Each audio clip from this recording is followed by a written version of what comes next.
New ইয়ারটা ভারী ভালো দিনে পড়েছে, রবিবার। কিন্তু আজ আর চিকেন বানাবো না, আজকে একটু মাটন বানাবো। মাটনটা আমাদের কাছাকাছি আসলে পাওয়া যায় না, অনেকটা দূর যেতে হয়। এমনিতে ওরা এই দিকটা ডেলিভারি দেয়, কিন্তু ওরা বলছে এখন এই নিউ ইয়ারের জন্য ওদের স্টাফ কম আছে, ওরা সোমবার দেবে। তাই গতকাল গিয়ে নিয়ে এসেছি। একটুখানি হলুদ গুঁড়ো, জিরে গুঁড়ো, কাশ্মীরি লঙ্কার গুঁড়ো, একটু আদা রসুনের বাটা, একটু নুন, একটু সর্ষের তেল আর দই, এগুলো দিয়ে মাংসটাকে ভালো করে মাখিয়ে 1 ঘন্টা 2-এর জন্য ম্যারিনেশনে বসিয়ে দেবো। চিকেন হলে খুব একটা ম্যারিনেশনে বসাই না, কিন্তু মাটনটা একটু বেশি শক্ত হয় বলে ভাবলাম 2 ঘন্টা মতো থাক। আমাদের কাছাকাছি যে কস্কোটা আছে, চিকেন তো ওখানে ভালোই পাওয়া যায়, সে তো আপনারা জানেনই, কিন্তু ওরা আবার মাটনটা রাখে না। এদেশের লোকেরা আবার খুব ল্যাম্ব খেতে ভালোবাসে, ভেড়ার মাংস এদের খুব প্রিয়। তাই খাসির মাংস কিনতে গেলে সাধারণত যে দেশি দোকানগুলোতে একটু সময় বেশি লেগে যায়, ওই জন্য আমি আর গেলাম না, ভাবলাম রান্নাটাই বসিয়ে দিই। আজ সর্ষের তেল দিয়েই করবো গোটা রান্নাটা। আর এবারে খুব ভালো একটু তেজপাতাও পেয়েছিলাম, একটু তাই তেজপাতা, একটুখানি লবঙ্গ আর একটুখানি ছোটো এলাচ ফোড়ন দিয়েছি, দিয়ে পেঁয়াজ কুচিটা দিয়ে দিলাম। সর্ষের তেল দিয়ে রান্না করলে গোটা ঘরটা এত সুন্দর ঝাঁঝালো একটা গন্ধতে ভরে ওঠে, মনটা একদম খুশি হয়ে যায়।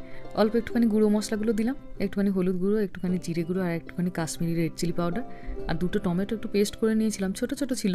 এবার অল্প এটাকে একটু কষিয়ে নিচ্ছি, টমেটোর কাঁচা গন্ধটা চলে গেলে মাটনটা দিয়ে দেবো। ব্যাস, মশলাটা কষানো হয়ে গেছে, দিয়ে দিয়েছি মাংসটা। এবার এই মাংসটা ধীরে ধীরে কষতে থাক, আমি এবার আলুটার ব্যবস্থা করি।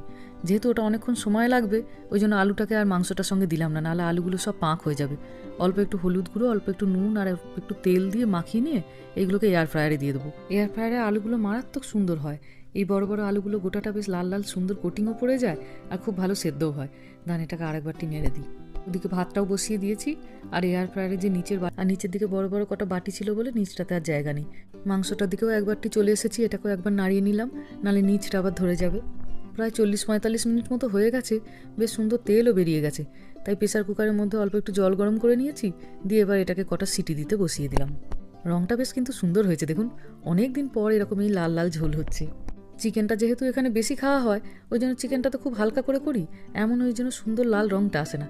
তার উপরটা একটু তেল লেগে গেছে, একটু মুছে দিই। আর এই দিকটা তো আলুগুলো হয়ে গেছে, আলুগুলোকে এবার একটু উল্টে দেবো, তাহলে অন্য দিকটাও খুব সুন্দর বেশ বাদামি বাদামি হয়ে ভাজা হয়ে যাবে। ব্যাস হয়ে গেছে। এবার এটাকে আবার ওই 380 ডিগ্রি ফারেনহাইটে 10 মিনিটের জন্য দিয়ে দেবো। দিন একটু মা বাবাকে প্রণাম করা, একটু ঠাকুরকে প্রণাম করা খুবই দরকার পড়ে। তবে আমি অবশ্য আর ছেলেটার ক্ষেত্রে রিস্ক নিইনি, ওর বাবা তো তবু কোনো রকমভাবে টাল সামলে দাঁড়িয়ে পড়েছে, আমি তো পড়েই যাব। যাই হোক, 4টে সিটি দিয়েছিলাম মাংসটাকে, হয়ে গেছে মনে হচ্ছে সুন্দর। এবার এটাকে কড়াইটাই একটু ঢেলে নিচ্ছি, দিয়ে আলুগুলোকে দিয়ে একটু ফুটিয়ে নেবো। এটা বড় 5 লিটারের যদি প্রেসার কুকারটা হতো, ওটা দিয়ে আলুগুলো দিয়ে দিই, ফুটুক, তারপরে বন্ধ করে দেবো। ব্যাস হয়ে গেছে রান্না।